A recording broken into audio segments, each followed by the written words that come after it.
Bismillahirrahmanirrahim. Assalamualaikum warahmatullahi wabarakatuh. Alhamdulillahirabbil alamin. Puji syukur marilah senantiasa kita panjatkan kehadirat Allah Subhanahu wa taala karena atas berkah limpahan rahmat taufik dan hidayahnya lah kita masih dapat beraktivitas seperti biasanya. Ya, izinkan saya di sini untuk sharing mengenai materi distribusi bagi hasil.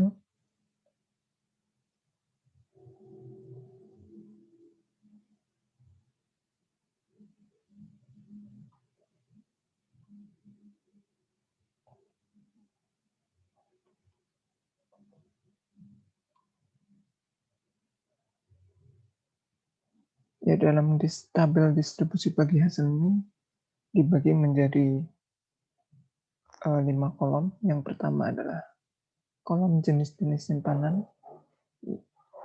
Yang kedua adalah kolom saldo rata-rata harian dalam sebulan atau kolom saldo rata-rata baik harian ataupun bulanan.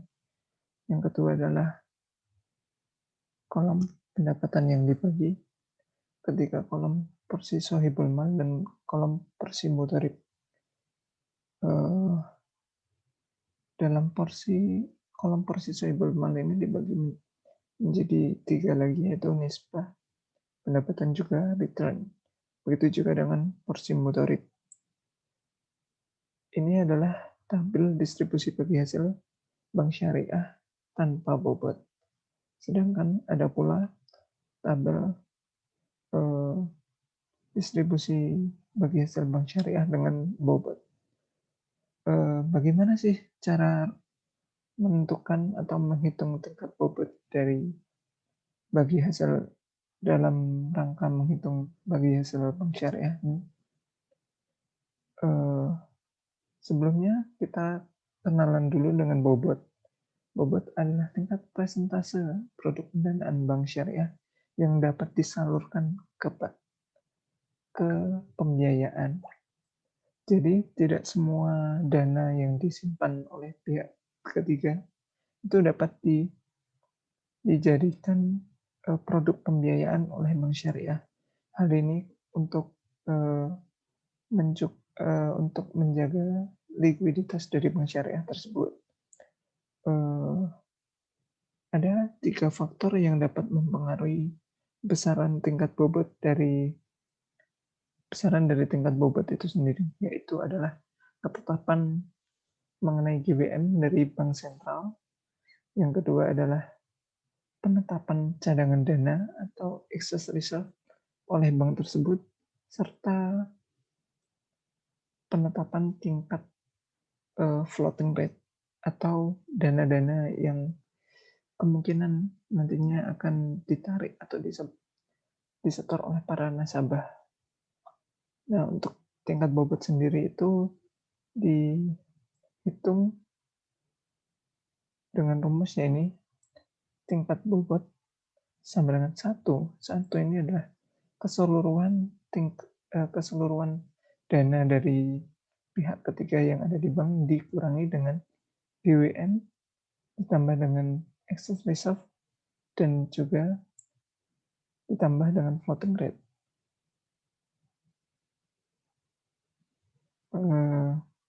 Contoh dari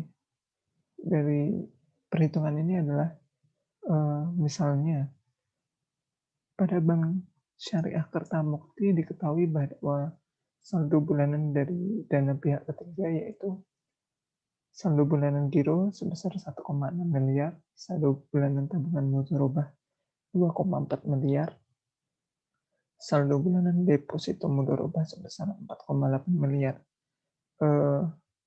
Dan diketahui juga atau diasumsikan bahwa tingkat GWM yang ditetapkan oleh Bank Sentral adalah 5%, dan excess reserve yang ditetapkan oleh Bank Syariah Kertamukti adalah 3% untuk giro, 2% untuk tabungan dan deposito, dan besaran floating rate yang ditetapkan adalah 4% untuk giro, 3% untuk tabungan, dan 2% untuk deposito. Maka hitunglah tingkat bobot untuk masing-masing jenis DPK Bank Kertamukti tersebut dan hitunglah total dana pihak ketiga yang dapat digunakan sebagai pembiayaan. Yang pertama adalah dengan metode bulanan. Perhitungan bobot pada metode bulanan ini seperti dengan rumus yang telah disampaikan di awal tadi, yaitu 1 dikurangi besaran GWM ditambah besaran excess reserve dan tetapan besaran dari floating rate.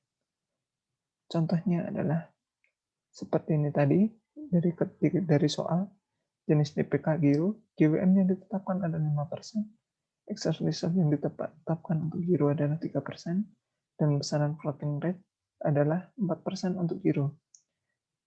Maka dapat dihitung bahwa besaran bobot dari Giro itu adalah 1 dikurangi 5% dari GWM, ditambah 3% dari excess reserve, dan ditambah 4% dari floating rate. Hasilnya adalah bobotnya adalah 88%. Maka saldo tertimbang atau besaran dana yang dapat disalurkan oleh Bank Syariah Kertamukti tersebut adalah 88% atau jumlah bobotnya dikali dengan saldo bulanannya. Maka didapatkan hasil adalah sebesar 1,408 miliar atau 1 miliar 408 juta. Sedangkan untuk tabungan mudharabah perhitungannya sama, yaitu 1 dikurangi 5%, ditambah 2%, dan ditambah 3%. Maka hasilnya adalah 90%. Sehingga saldo tertimbangnya adalah 2,160 miliar. Sedangkan untuk deposito mudharabah, bobotnya adalah 1 dikurangi 5%, ditambah 2%, ditambah 2%. Hasilnya adalah 91%.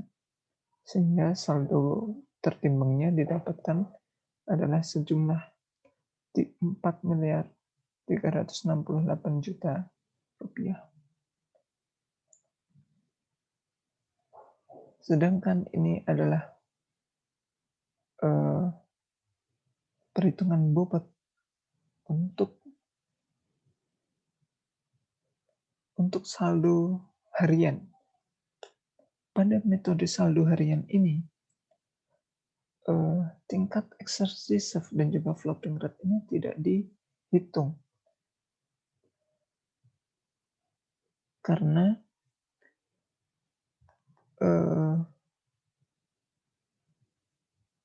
tingkat floating rate dan juga excess reserve tidak dihitung karena saldo rata-rata harian ini telah merefleksikan saldo yang mengendap di bank syariah itu sendiri, sehingga mengendap di bank syariah yang dapat digunakan untuk pembiayaan, sehingga excess reserve dan juga floating rate tidak perlu dihitung lagi.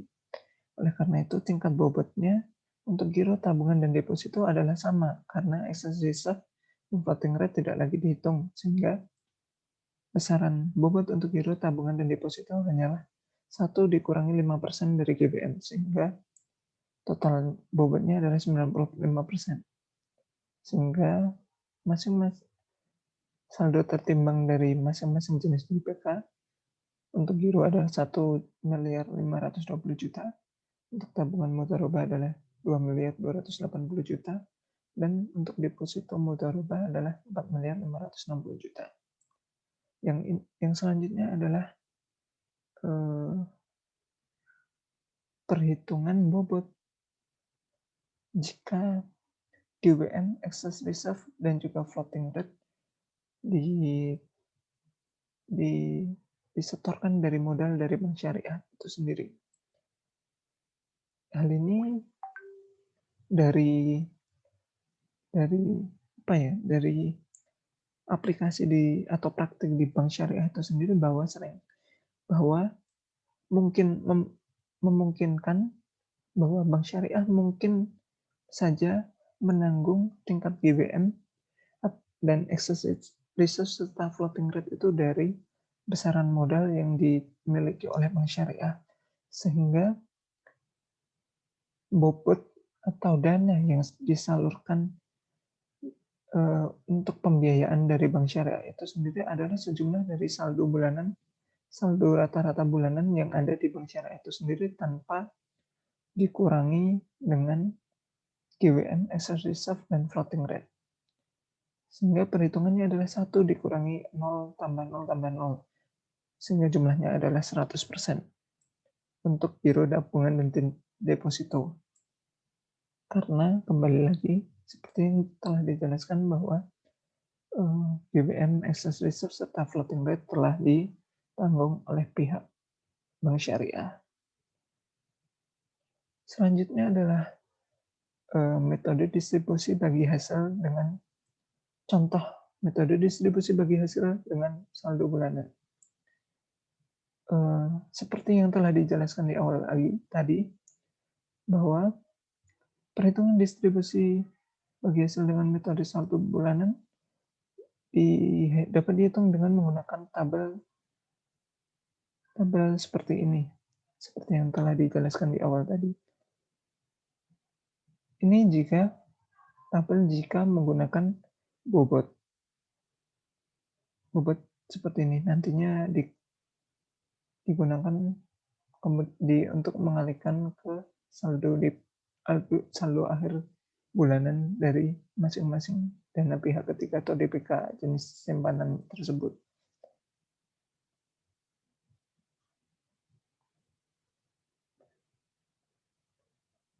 Untuk DPK ini adalah produk-produk simpanan yang ada di bank syariah tersebut yang dapat dipilih oleh setiap nasabahnya. Yang kedua atau kolom A ini adalah saldo akhir bulan dari masing-masing DPK dari yang telah dihitung dari buku saldo bank syariah tersebut atau dari buku besar. Yang ini adalah bobot yang dihitung dengan rumus seperti yang telah disampaikan di awal tadi. 1 dikurangi tingkat GWM ditambah tingkat floating rate dan juga ditambah dengan excess reserve. Yang kolom C atau porsi pendapatan tertimbang ini adalah tingkat dana yang benar-benar disalurkan oleh pihak bank syariah kepada nasabah pinjaman atau peminjam.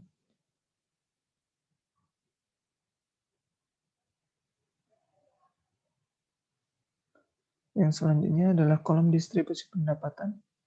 Kolom distribusi pendapatan adalah pendistribusian dari pendapatan total pendapatan bank syariah tersebut kepada masing-masing posnya. Contohnya adalah distribusi pendapatan terhadap giro wadiah, tabungan mudharabah ataupun deposito. Hal ini dapat dihitung dari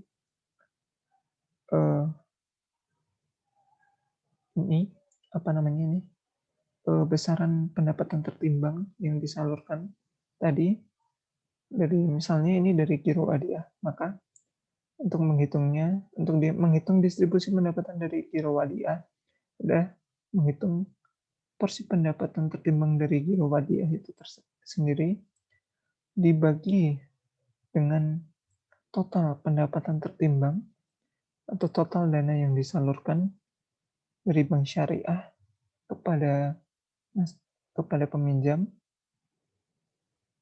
kemudian dikali dengan pendapatan yang didapatkan oleh bank syariah dari hasil penyaluran tersebut. Begitu juga dengan kolom-kolom yang lain, kolom pos-pos yang lain. Secara perhitungannya adalah sama. Kemudian yang selanjutnya adalah porsi nisbah penyimpan dana. Yang pertama adalah nisbah. Nisbah ini adalah besaran akad yang diterima oleh nasabah dari simpanan yang dilakukan di bank syariah. Yang selanjutnya adalah pendapatan. Ini adalah pendapatan yang diterima oleh nasabah untuk masing-masing jenis dana.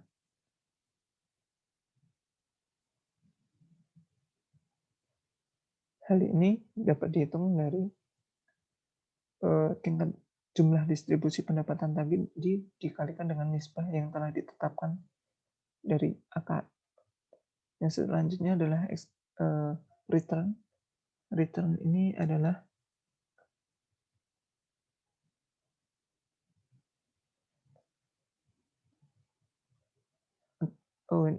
selain return ini juga dinamakan dengan equivalent rate. Ini dapat dihitung dari pendapatan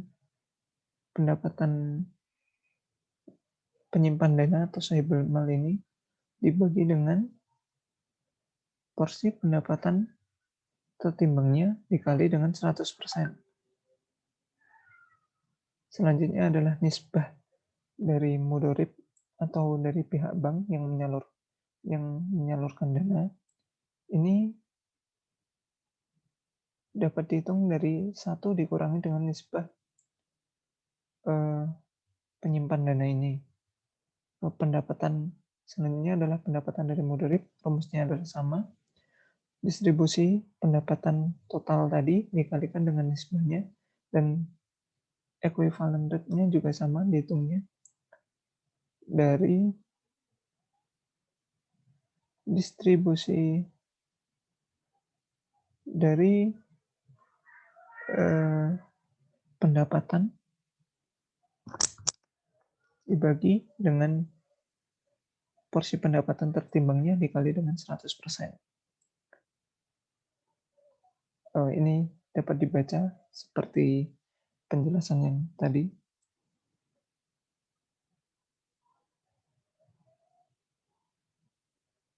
Contoh selanjutnya adalah contoh perhitungan distribusi bagi hasil dengan metode saldo akhir bulanan. Soalnya adalah diketahui bahwa posisi saldo akhir dana pihak ketiga atau DPK Bank Syariah Pondok Ranji adalah sebagai berikut. Giro adalah 1 miliar dengan bonus 20%, tabungan adalah 2 miliar dengan nisbah bagi hasilnya adalah 35% untuk sahibul mal dan 65% untuk mudorib. Deposito 1 bulan adalah 1,5 miliar dengan nisbah 30% untuk sahibul mal dan 17% untuk mudorib. Deposito 3 bulan adalah 250 juta dengan nisbah 25% untuk sahibul mal dan 75% untuk mudorib. Deposito 6 bulan 750 juta dengan nisbah 20% untuk sahibul mal dan 80% untuk mudorib, serta deposito 12 bulan adalah 500 juta dengan nisbah 15% untuk sahibul mal dan 85% untuk mudorib.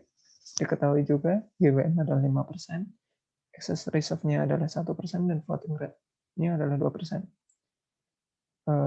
Bank menyalurkan pembiayaan sebesar 6 miliar dengan keuntungannya adalah 1,6 miliar. Diketahui lagi bahwa Pak Azhar adalah salah satu nasabah tabungan pada Bank Syariah Pondok Ranji dengan saldo 250 juta. Dan pertanyaannya adalah, buatlah tabel distribusi bagi hasil dari Bank Syariah Pondok Ranji. Yang kedua, juga membuat tabel distribusi bagi hasil dengan bobot GWM, ER, dan FR dibebankan kepada modal, dan ditanyakan pendapatan yang akan diterima oleh Pak Azhar dengan cara A dan cara B, dengan bobot, dengan perhitungan bobot dan tanpa bobot. Yang pertama adalah ini tadi.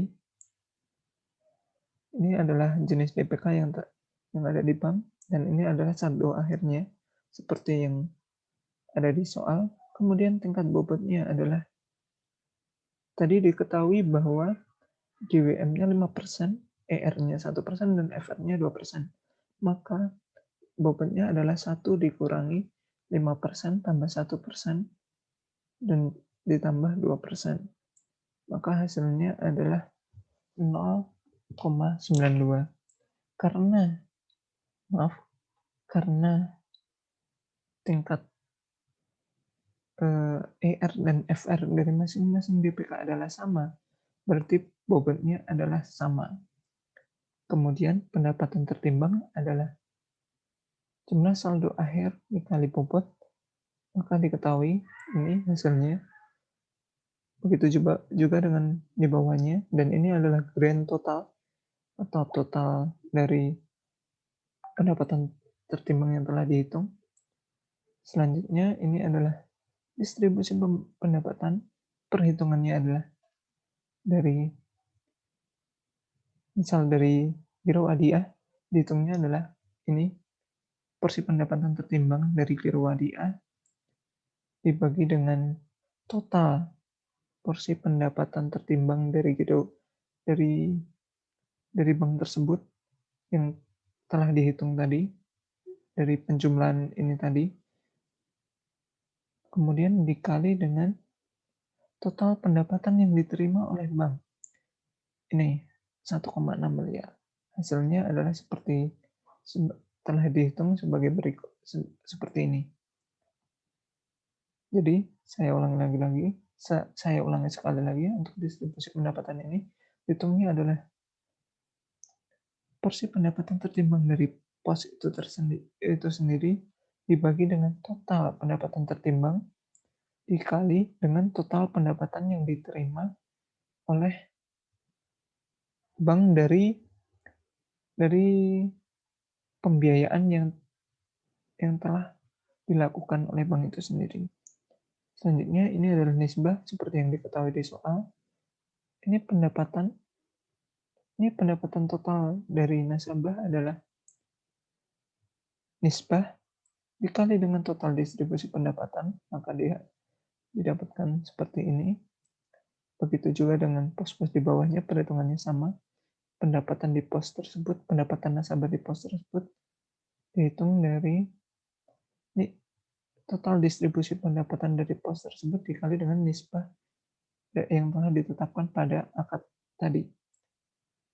Selanjutnya, equivalent rate atau return-nya ini dihitung dari pendapatan dibagi dengan saldo akhir bulanan yang ada di depan ini dikali dengan 100%. Maka hasilnya didapatkan seperti ini. Begitu juga dengan pendapatan dari bank, nisbah pendapatan dan equivalent rate dari bank ini perhitungannya juga sama. Ini adalah nisbahnya sudah diketahui dari akad, ini sudah dihitung, ini dihitung dari distribusi pendapatan dikali dengan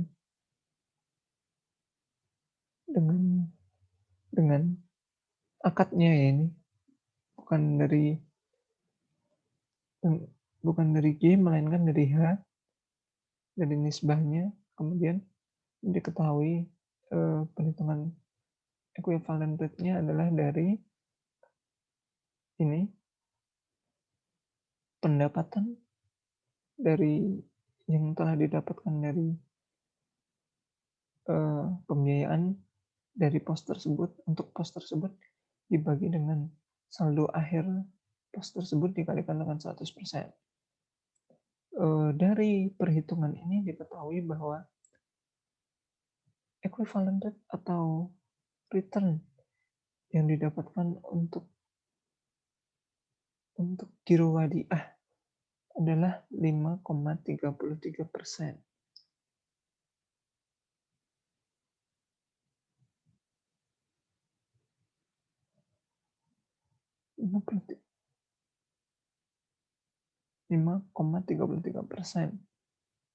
Maka bagi hasil yang diterima oleh Pak Azhar per tahunnya adalah 250 juta, sesuai dengan jumlah giro yang disimpan oleh Pak Azhar di bank dikalikan dengan equivalent rate atau return dari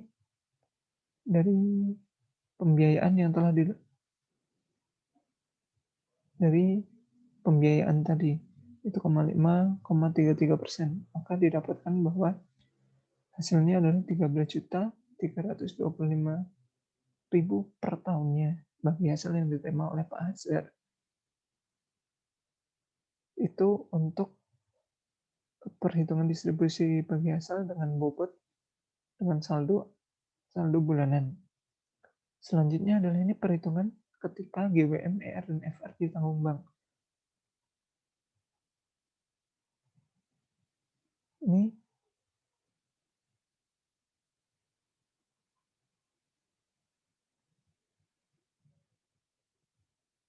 karena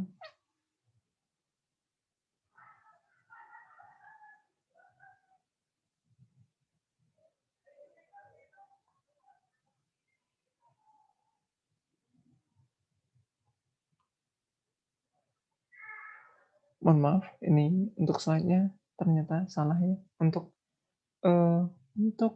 GWM, ER, FR yang ditanggung bank, maka artinya distribusi bagi hasil ini tidak memakai bobot lagi, melainkan dari saldo akhir bulan ini langsung dicari porsi pendapatan tertimbangnya.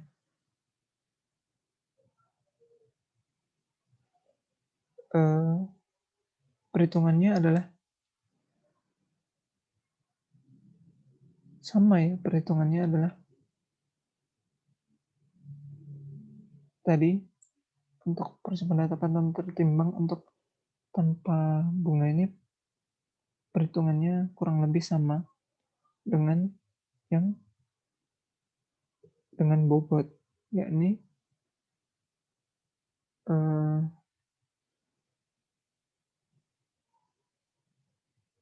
saldo akhir bulannya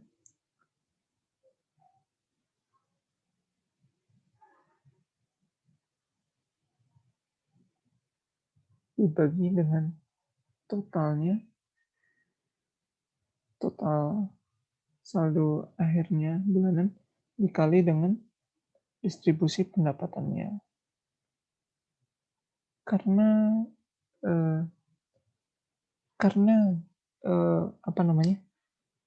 tadi dari ER dan FR-nya adalah presentasenya sama, maka secara umum ini distribusi pendapatannya juga adalah sama. Sehingga untuk pendapatan yang diterima oleh Pak Azhar secara per tahunnya juga sama. Kembali lagi, karena ini ER dan FR-nya tingkatnya adalah sama untuk setiap posnya.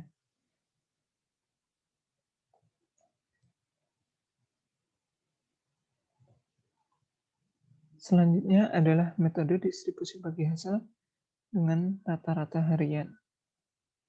Untuk tabelnya adalah sama dengan yang tadi. Yang berbeda adalah perhitungan bobotnya karena metode saldo rata-rata harian. Maka untuk bobot, rumusnya hanyalah 1 dikurangi dengan GWM, seperti yang telah tertera di bawah ini. Contoh soalnya adalah seperti ini. Giro diketahui bahwa saldo akhir dana pihak ketiganya adalah sebagai berikut dengan nisbah atau akad sebagai berikut. Dana yang disalurkan adalah sebesar 70 juta. Dana yang disalurkan oleh Bank Syariah Sudimara adalah sebesar 70 juta dan keuntungan 20.500.000. Maaf, ini typo. Dengan GWM adalah 5%. Kemudian ini adalah transaksi giro yang dilakukan oleh Ibu Eis di Bank Syariah Sudimara. Tanggal 1 setor 1 juta, tanggal 2 setor clearing 2 juta, tanggal 5 setor tunai 3 juta, tanggal 14 transfer 500.000, 16 Juli penarikan 1 juta, dan tanggal 26 Juli start clearing 4 juta. Soalnya adalah pertanyaannya, dibuatlah tabel distribusi bagi hasil dari Bank Syariah Sudimara, kemudian buatlah saldo rata-rata harian giro Ibu Eis pada bulan Juli 2007, kemudian berapakah pendapatan yang akan diterima Ibu Eis dari rekening giro tersebut.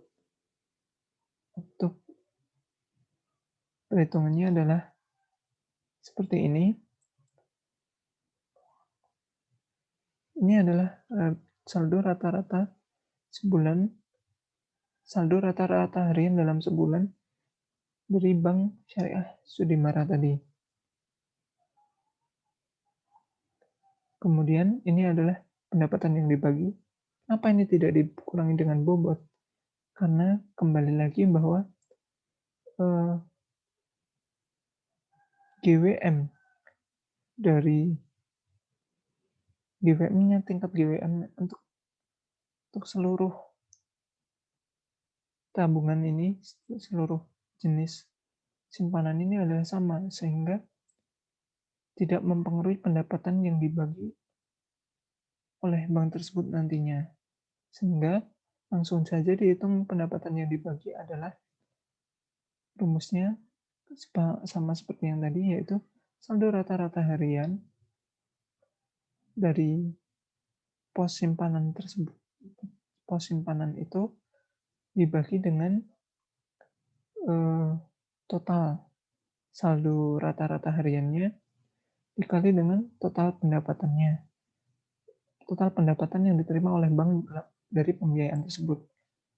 Maka didapatkan hasil sebagai berikut, dan ini adalah nisbah seperti yang telah diketahui di soal tadi.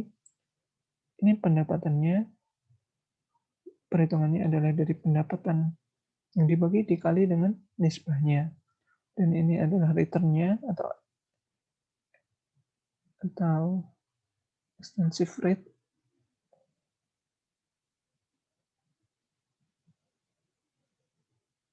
atau rate-nya tadi. Ini adalah perhitungannya adalah dari pendapatan yang diterima oleh sahibul mal dibagi dengan ini saldo rata-rata dalam sebulan, saldo rata-rata harian dalam sebulan dikali 100%. Begitu perhitungannya juga sama untuk mudharib. Nisbah sudah diketahui, pendapatannya adalah dari pendapatan yang dibagi dikali dengan nisbahnya, dan untuk returnnya adalah dari pendapatan mudharib ini pada masing-masing pos dibagi dengan saldo rata-ratanya dikali dengan 100%.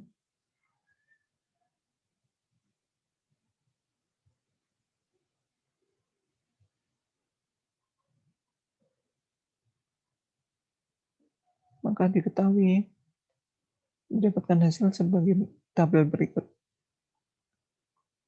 Kemudian dilakukan perhitungan saldo rata-rata harian dari rekening Ibu Eis. Ini adalah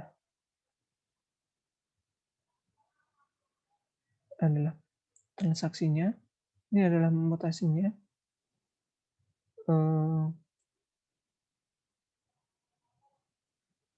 Dilakukan perhitungan sebagai berikut. Kemudian didapatkan hasil bahwa saldo rata-rata harian dari Ibu Eis adalah Rp5.516.129. Untuk mutasi ini ada debit kreditnya, tapi di sini dijadikan satu kolom ya, untuk memudahkan saja. Yang debit diberi tanda kurung dan yang kredit tidak diberi tanda kurung. Dan ini tadi adalah saldo rata-rata hariannya Rp5.516.129. Oh ya, ini untuk hari ini adalah jumlah hari dari transaksi ini. Misalnya ini setor awal karena pada ini saldonya ini berlaku hanya untuk 1 hari, karena tanggal 2 sudah ada transaksi baru, sehingga ini dihitungnya 1 hari. Sementara yang ini 3 hari, karena Ibu Is baru melakukan transaksi lagi pada tanggal 5. Begitu juga dengan seterusnya, transaksi-transaksi lain. Ini adalah harinya, jumlah harinya, ini adalah total transaksi harian tadi, saldo harian. Kemudian dicari rata-rata. Ini rata-ratanya, dan kemudian rumus bagi hasil yang didapatkan oleh Ibu Ois adalah rata-rata harian saldo bulan Juli ini 5.516.129 rupiah, dan tingkat keuntungan per bulan. Di sini dapat diketahui bahwa return untuk giro wadiah adalah 1,87%. Maka ini adalah dihitung dikalikan 1,87%. Didapatkan hasil bahwa bagi hasil yang didapatkan oleh Ibu Ais pada bulan Juli 2007 adalah sebesar Rp103.152. Ya, mungkin ini saja yang dapat saya share untuk teman-teman. Kurang lebih banyak salah dan kurang lebihnya mohon maaf. Assalamualaikum warahmatullahi wabarakatuh.